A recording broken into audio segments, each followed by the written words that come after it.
12월 18일 복된 이 아침 하나님께서 우리에게 주시는 귀한 말씀은 역대하 35장 1절에서 19절의 말씀입니다.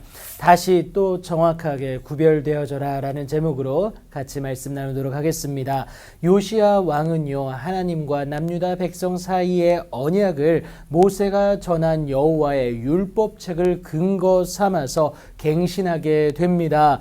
그리고 모든 백성이 그 언약을 따라서 오직 하나님께 복종하고 또 떠나지 않을 것을 고백하고 약속하게 되죠. 여러분, 이것을 기념할 뿐만이 아니라 온전한 삶의 일부가 되게 하고자 무엇을 합니까? 여호와의 절기를 지키고자 하는데요. 하나님의 구원하심을 의미하는 유월절이었습니다. 이 시간을 통하여서 하나님이 베푸신 은혜를 기억함으로 말미암아 앞으로 허락하실 하나님을 기대하는 그 열망이 그들에게 있었습니다.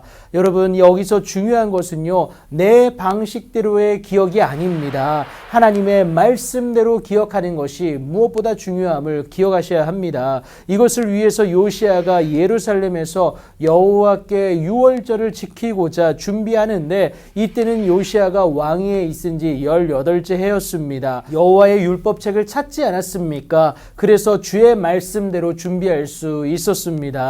그것에 근거하여 요시야가 유월절을 준비하는 담당자들에게 명령하게 됩니다. 그렇게 유월절을 규례대로 지킬 것을 명령한 요시야는 모인 백성들을 위하여서 유월절 제물을 나눠주게 됩니다. 여러분, 요시야 왕 중반기부터 바벨론 포로기까지 가장 큰 사회 문제는 다른 것이 아니라 부자들이 가난한 자들을 착취하는 이 빈부격차의 문제가 극심했습니다. 예레미야 5장을 보면 이 내용들이 나와 있어요. 그래서 백성들을 위한 유월절 제물을 나누어 준 것이죠. 왕의 이런 모습을 본받아 방백들도 즐거이 희생을 드려 백성과 제사장들과 레위 사람들에게 그 모든 것들을 나누게 됩니다. 그리고 하나님의 전을 주장하는 자들은 제사장들에게 그렇게 하고요. 레위 사람들의 우두머리들은 레위 사람들에게 이 모든 것들을 나누게 됩니다. 이 모든 것은 왕의 선행적인 모습, 실천된 모습을 본받아서 이루어진 것이죠. 자, 그렇게 당일에 여호와를 섬길 일이 다 준비되매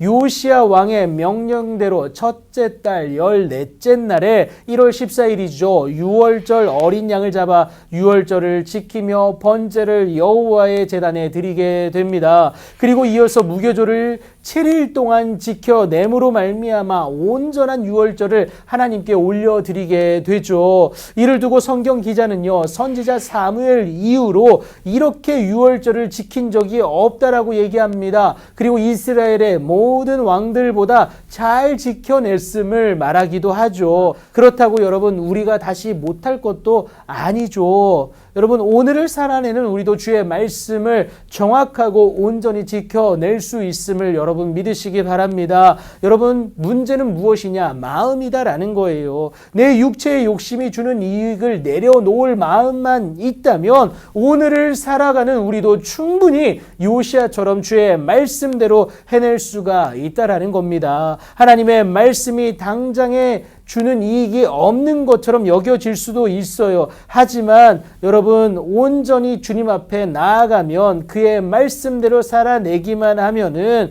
여러분, 주의 말씀은 우리의 삶을 송두리째 변화시킬 수 있는 능력이 있음을 여러분 믿으시기 바랍니다. 주의 말씀대로 살아내는 것이 곧 언약을 가진 백성으로서 언약을 지켜냄으로 구별되어지는 모습입니다. 내 생각과 경험보다 더 중요한 것은 기억하십시오. 반드시 주의 말씀입니다. 어설픈 구별이 되어서는 안 됩니다. 정확한 구별이 되어야 돼요. 어설픈 유월절이 아니라 정확한 유월절, 주의 말씀에 따른 정확한 유월절이 될 때에 그런 나를 통하여서 우리 하나님은요, 당신의 이름으로 반드시 우리의 깃발을 세워주시는, 사람을 통하여서 일하시는 아버지 하나님의 은혜로 말미암아 우리를 승리케 하신다라는 겁니다. 주의 말씀대로 행하는, 정의와 진리를 구하는 그 한 사람을 찾고 계십니다.